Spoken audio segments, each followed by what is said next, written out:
Welcome back to the Deep Dive. We're tackling a topic that I know a lot of you have been asking about, Oh, yeah. classroom management. Specifically, how to create a classroom that practically runs itself, especially when it comes to behavior. Yes. So we are diving deep into, you're a teacher now, what's next? Huh. To uncover those classroom management gems Right. that help us find that perfect balance. Yeah. Encouraging the good Yeah. while effectively addressing the not so good. not so good. Yeah. Now, this text really emphasizes that we should be setting the stage for good behavior from the get-go, Absolutely. rather than just like constantly reacting to problems, Yeah, it's like that. putting out fires. It's like building a house. Yeah. You need a solid foundation before you even think about Oh, yeah, for sure. hanging pictures. I like that. So the book really stresses Yeah. that a well-organized classroom space, Mhm. positive student-teacher relationships, Yeah. and established routines are really key. Okay, so how much do these foundational elements really matter when it comes to preventing those behavior problems? Well, think of it this way. Yeah. In a chaotic classroom where students don't know what to expect, Yeah. they're going to be on edge, right? Yeah. And that anxiety is a breeding ground for acting out behaviors. Right. But when you can create Yeah. a structured and supportive environment Yeah. where kids feel safe Yeah. and they understand the expectations, Yeah. you're removing the fuel for many of those fires Yeah. before they even start. That makes total sense. Right. It's like taking a proactive approach to behavior management Right. rather than always being on the defensive. Exactly. Okay, so speaking of expectations, man. the text makes a distinction between setting expectations and just laying down the rules. Yes. It's a subtle shift in language, Okay.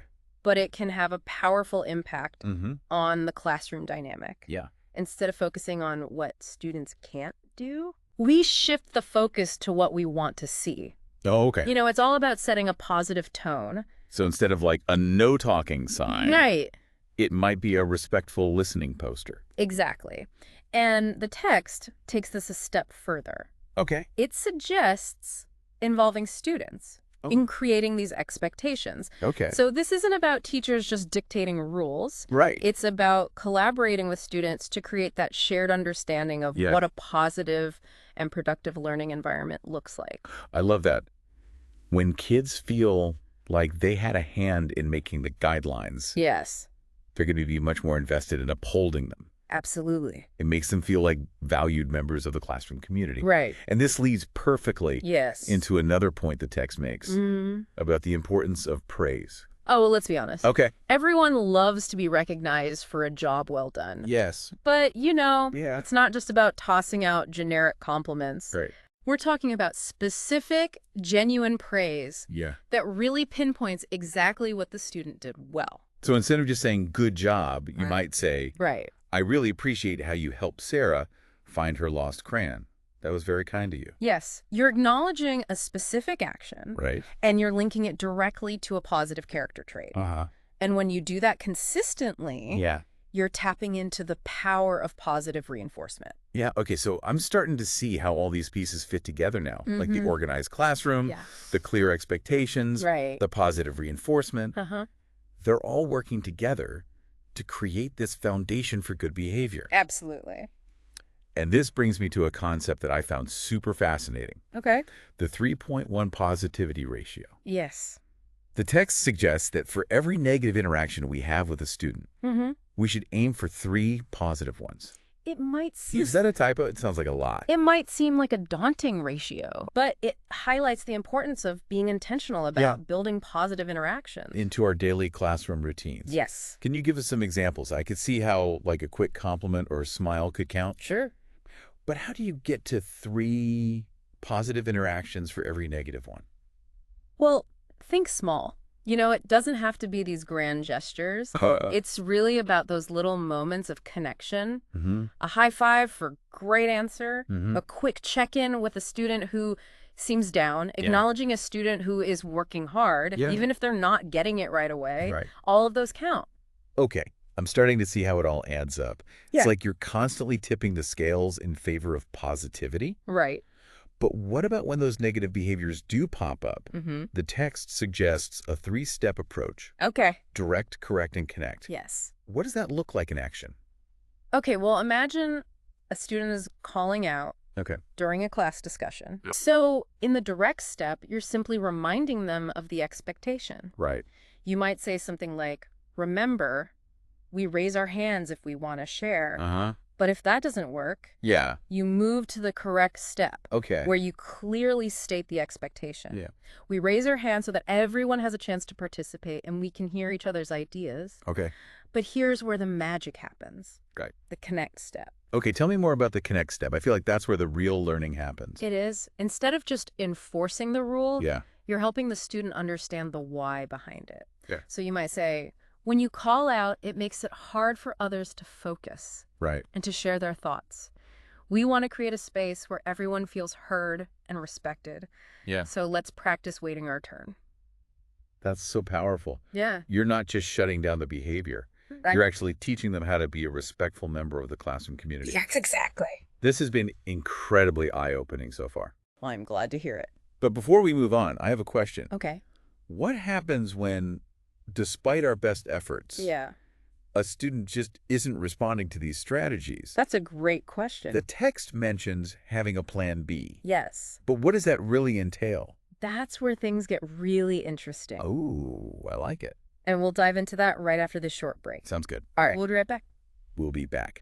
So having a plan B isn't just about like having a backup plan. Right. It's about understanding that different behaviors require different approaches. Okay. And this is where knowing your students really comes into play. So it's not a one-size-fits-all solution? Exactly. Okay. Let's say you have a student who is constantly seeking attention by blurting out answers. Their plan B might involve like a visual cue system where you can non-verbally acknowledge their enthusiasm while still reminding them to wait their turn. That's a great example. But what about a student who is engaging in disruptive behavior to escape a task they find challenging? You're right. Yeah. That's where your plan B might involve like a prearranged signal with the student, allowing them like a brief break to decompress before returning to the task.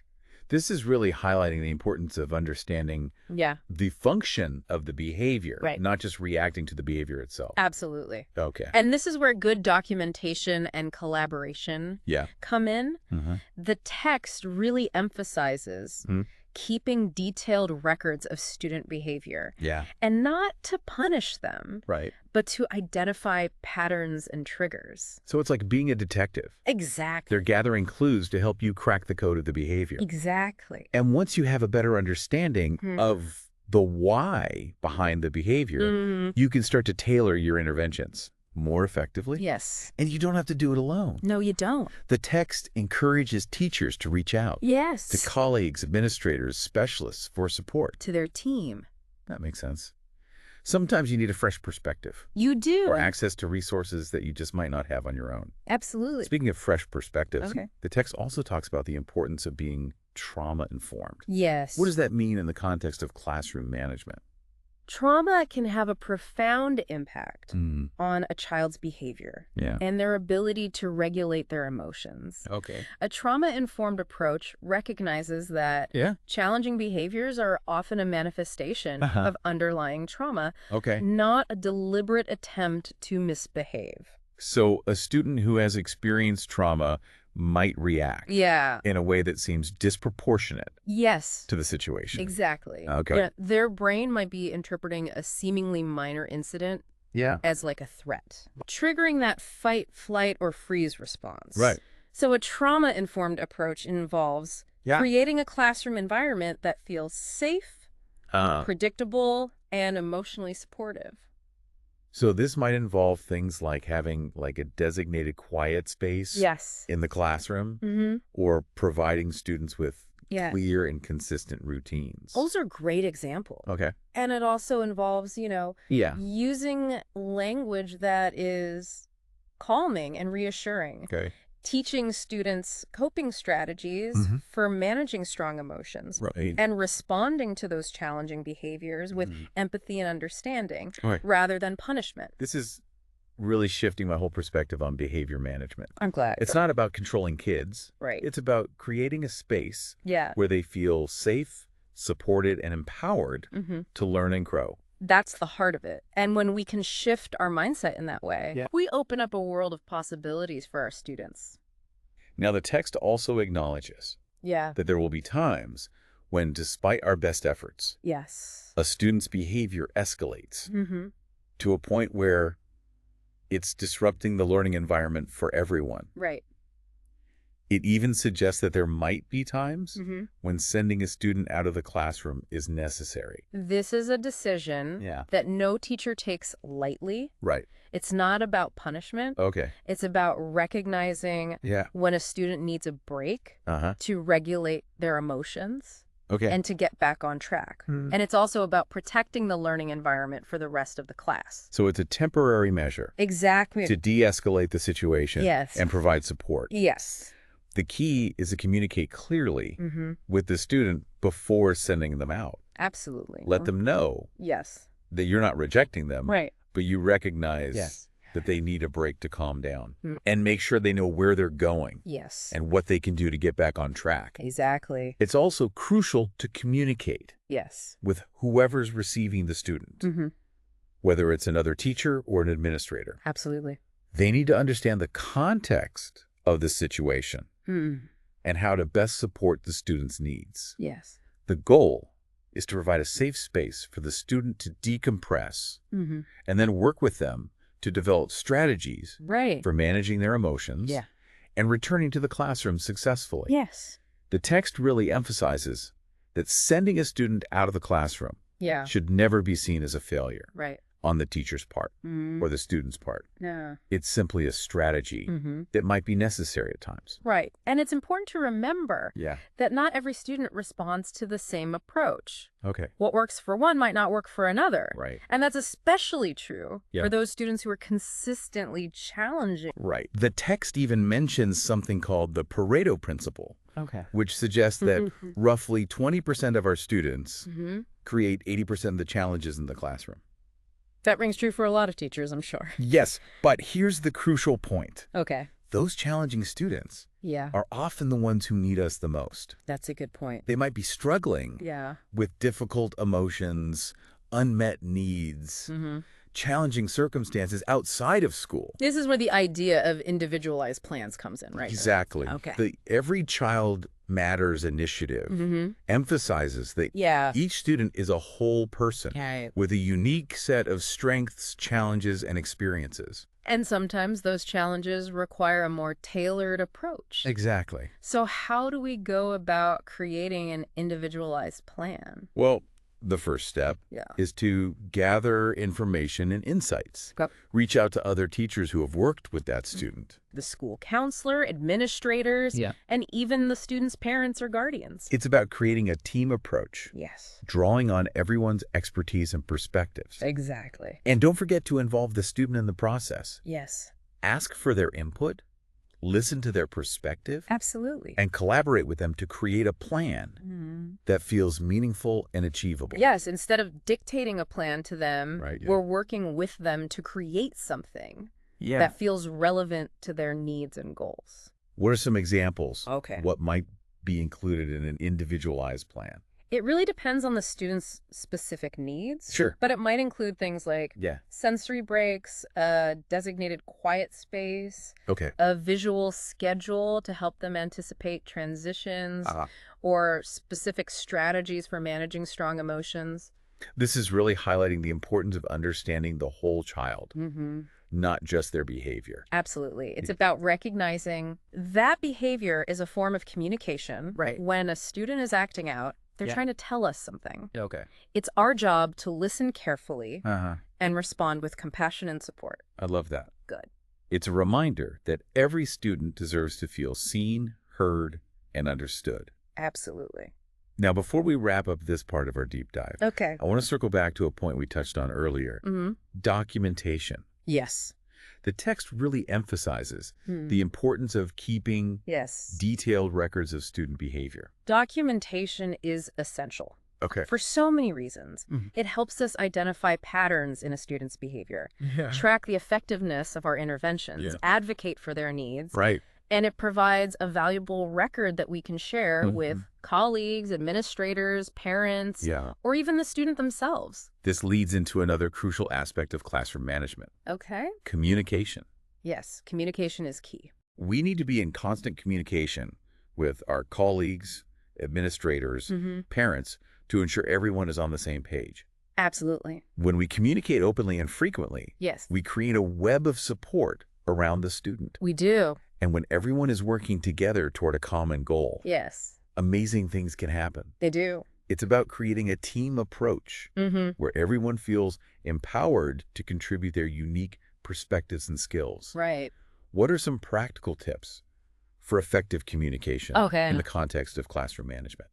Well, for starters, it's important to establish clear lines of communication. Make sure you know who to contact if you need support, and make sure parents or guardians have easy access to you as well. And it's not just about communicating when there's a problem. It's also about sharing those positive moments too. Absolutely. Okay. Celebrate successes.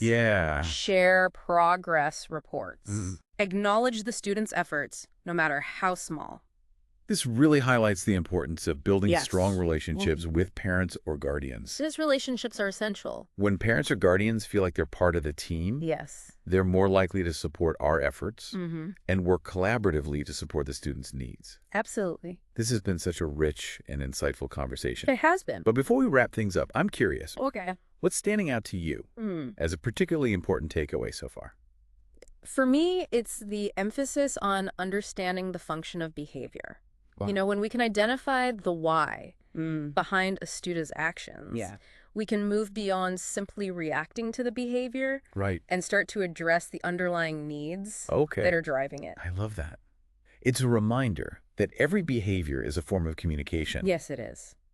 And when we can learn to listen to what our students are trying to tell us, we can create a more compassionate and responsive classroom environment. We can. Now let's take a look at a few more powerful insights in the last section of our deep dive. Okay, so we've talked a lot about like the nuts and bolts of classroom management. You know, the routines, the expectations, the strategies for addressing those challenging behaviors. But there's another layer I want to explore with you. The emotional landscape of the classroom. The text dives deep into this idea of creating a classroom where students feel emotionally safe and connected. Why is this so important? Especially when it comes to behavior. Well, imagine you're walking into a room where you feel tense. Or judged, or like you don't belong. Are you going to be your best? Probably not. Probably not, right? Kids are the same way. When they feel emotionally safe, they're more likely to take those academic risks and get in meaningful discussions and form those positive relationships with their peers. It's like that saying, students can't learn from people they don't like. But this text goes beyond that. It's not just about liking the teacher. It's about creating an environment where students feel like they belong. Like they're connected. It's that sense of community.